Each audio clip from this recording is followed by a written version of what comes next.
ನಾನು sports man ಆಗಿದ್ರು ಪ್ರತಿನಿತ್ಯ ನಾವು ಇಲ್ಲಿ ಎಕ್ಸಸೈಸ್ಗಳೆಲ್ಲ ಮಾಡ್ತಾ ಇದ್ವಿ.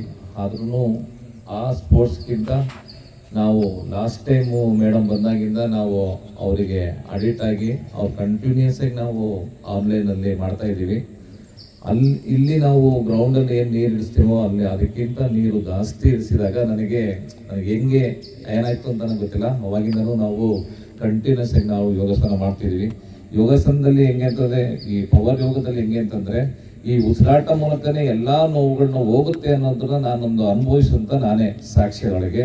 ಎಲ್ಲ ನೋವುಗಳು ಅಂದರೆ ಉಸಿರಾಟದಿಂದ ಹಿಡಿದು ಮಂಡಿ ನೋವಿಂದ ಹಿಡಿದು ಯೂರಿಕ್ ಆಸಿಡು ಮತ್ತು ಆಸಿಡ್ ಇಲ್ಲ, ಎಂಥ ನೋವುಗಳಿದ್ರು ಪಾದವರಿದ್ರು ಆ ನೋವುಗಳು ಹೋಗುತ್ತೆ ಅಂತಂದರೆ ಈ ಪವರ್ ಯೋಗದಿಂದ ಹೋಗುತ್ತೆ ಅನ್ನೋದಕ್ಕೆ ನಾನೊಬ್ಬ ಸಾಕ್ಷಿ ಅಷ್ಟೇ. ಅದೇ ಇದೇ ರೀತಿ ನಾವು ಯಾವ ರೀತಿ ಅಂತಂದರೆ, ನಾವು ಕಂಟಿನ್ಯೂಸ್ ಆಗಿ ಆನ್ಲೈನಲ್ಲಿ ನಾವು ಒಂದು 15-20 ಜನ ಮಾಡ್ತಾ ಇದ್ದೀವಿ. ಹಾಲಲ್ಲಿ ಕೊಡ್ತಾ ಇದ್ದಾರೆ, ಲಾಸ್ಟ್ ಟೈಮು ಕೊಟ್ಟಿದ್ರು. ಅದೇ ರೀತಿ ನಮಗೆ ಆನ್ಲೈನಲ್ಲೂ ನಮಗೆ ಫ್ರೀಯಾಗಿ ಮೇಡಮ್ ಮಾಡ್ತಾ ಇದ್ದಾರೆ. ಈಗ ನಾನು ಕಂಟಿನ್ಯೂ ಮಾಡಬೇಕು ಅಂತ ನಾನು ಒಂದು ವಿನಂತಿಸುತ್ತಾ ನಾನು 2 ಮಾತು ಮುಗಿಸ್ತೇನೆ.